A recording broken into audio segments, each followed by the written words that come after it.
एक फर्जी medical institute पकड़ा गया है। एक के बाद एक सब कुछ ऐसे सामने आ रहा है मानो सूरत में सब कुछ नकली हो।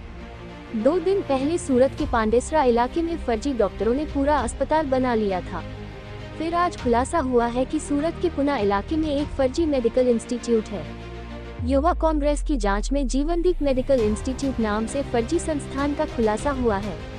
छात्रों के भविष्य से खिलवाड़ कर रहे संस्थानों के खिलाफ लोगों में काफी आक्रोश है। चारा इकबाल पुरीवाला, उपाध्यक्ष गुजरात नर्सिंग काउंसिल। ताज़ा खबर देखने के लिए देखते रहे स्टार न्यूज नेटवर्क। जय हिंद। કોણ ભણાવે?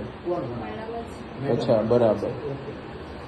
બેંગ્લોર તમને લઈ જાય, અહીંથી જવાનો ખર્ચો સ્વ ખર્ચો આપે 15,000 તમારી પાસેથી લેવા.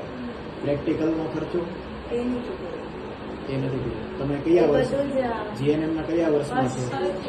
ફર્સ્ટ યરમાં છો હજુ, એટલે તમે 23-24 માં છો. 24-25 તો કેટલા સ્ટુડન્ટ છે ટોટલ? સ્ટુડન્ટ કેટલા છે ટોટલ? ટોટલ કેટલા વિદ્યાર્થીઓ? સ્ટુડન્ટ કેટલા નવા તમારી સાથે? અમારી સાથે તો 5-6 જણ હતા, 2 છોડી નાખ્યું. ડોક્યુમેન્ટ આપ્યા કે નહીં એ લોકોને? ડોક્યુમેન્ટ ક્યાં છે? ઓકે. એક સેમેસ્ટર પૂરું થયું છે? યરલી હોય છે ને તમારે? યરલી હોય, યરલી હોય ને, એટલે અત્યારે ભણવાનું ચાલુ છે, બરાબર. એટલે 15,000 રૂપિયા જે ખર્ચો અહીંથી જવાનો છે, એટલે તમે હજુ તો એક એક્ઝામ આપી નહીં હોય, એટલે આ લોકોને ખ્યાલ જ નહીં હોય કે એક્ઝામ નથી આપી. એ લોકો તો ખાલી શું કે કોકના થ્રુ કે રેફરન્સ થી આવ્યા હોય. અહીંયા સુરતના કે પછી બહારથી? સુરતના જ છો. ઓકે. વસ્તુ એવી છે કે જે સેન્ટર છે ને, સેન્ટર એ ગેરરીતિથી ચાલે છે. મેડમને ખ્યાલ નહીં હોય, કેમ કે મેડમે અહીંયા બેસાડેલા જોબ કરે છે, એટલે મેડમને બધી વાતનો ખ્યાલ ના હોય. તમારા જે અહીંયા મેન સાહેબ છે મુકેશભાઈ, હમણાં એમની સાથે વાત કરી, પણ એમણે થોડું બેબાક અંદાજમાં એણે એટલા ઊંચા અવાજેથી વાત કરી છે, એટલે હવે અમે અમારી રીતે બધી પ્રોસેસ કરીશું. 2 દિવસ પછી આવશે સાહેબ, ત્યારે પાછા મળશું એમને. એટલે વસ્તુ એવી છે કે બેંગ્લોર તમને ભણવા લઈ જાય અને રિઝલ્ટમાં કદાચ અહીંયા આવતું હોય કે નહીં આવતું હોય, ઓટોનોમસ લખાઈને આવે છે.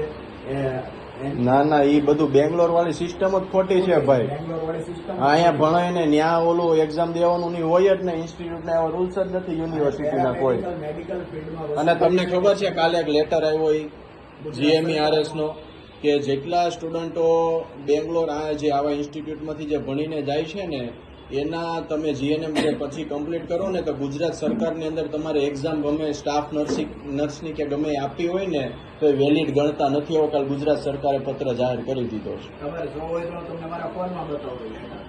ગઈકાલે લાવ્યો પડી, તમને ખબર ન હોય તો રાજપીપળામાં આવું જ એક સેન્ટર પકડાવું. ખ્યાલ છે? ખ્યાલ નહીં હોય. નર્સિંગ સેન્ટર આ રીતે ચાલુ. ઇકબાલ કડીવાલા, ઉપપ્રમુખ ગુજરાત નર્સિંગ કાઉન્સિલ. જીવનદીપ મેડિકલ ઇન્સ્ટિટ્યૂટ નામની કોઈ સંસ્થા સુરતના પુના પાટિયા ખાતે શોપિંગ સેન્ટરમાં કાર્યરત છે. આ ગુજરાત નર્સિંગ કાઉન્સિલનું પ્રમાણિત ઇન્સ્ટિટ્યૂટ નથી. આ બોગસ ઇન્સ્ટિટ્યૂટ છે, જેમાં જીએનએમ અને બીએસસીની પરવાનગી આપવામાં આવી. આ ઉપરાંત બીજા પણ કોર્સ છે, DMLT ને બધા. આ બોગસ ઇન્સ્ટિટ્યૂટ છે, કોઈ કાઉન્સિલ સાથે જોડાયેલી નથી. તેથી સમાજને તો નુકસાન થાય, પણ વિદ્યાર્થીઓના શિક્ષણ સાથે પણ ચેડા થઈ રહ્યા છે. વિદ્યાર્થીઓ સાથે છેતરપિંડી થઈ રહી છે. આદિવાસી વિદ્યાર્થીઓ અને ગરીબ વિદ્યાર્થીઓને છેતરવાનો જે બાલિશ પ્રયત્ન થઈ રહ્યો છે, જેને હું ખંડન કરું છું. અને આવી ઇન્સ્ટિટ્યૂટ તાત્કાલિક બંધ થવી જોઈએ, એની સામે પોલીસ કાર્યવાહી થવી જોઈએ અને પગલાં લેવા જોઈએ. અને આવા ઇન્સ્ટિટ્યૂટમાં જો બાળકો અભ્યાસ કરે અને બહાર આવે તો એ પ્રમાણપત્ર પણ કોઈ જગ્યાએ ના ચાલે. અને ધારો કે કોઈ પ્રાઇવેટ હોસ્પિટલમાં જાણે અંજાણે એને કદાચ કંઈ નોકરી આપી દેવામાં આવે તો એ દર્દી સાથે પણ જોખમ જીવનું ઊભું કરી શકે છે. આવી જીવનદીપ મેડિકલ ઇન્સ્ટિટ્યૂટ નામની કોઈ સંસ્થા નર્સિંગ કાઉન્સિલના રેકોર્ડ પર નથી, જેથી તેની સામે કડક કાર્યવાહી થવી જોઈએ એવું મારું માનવું પણ છે અને મારી રજૂઆત પણ છે.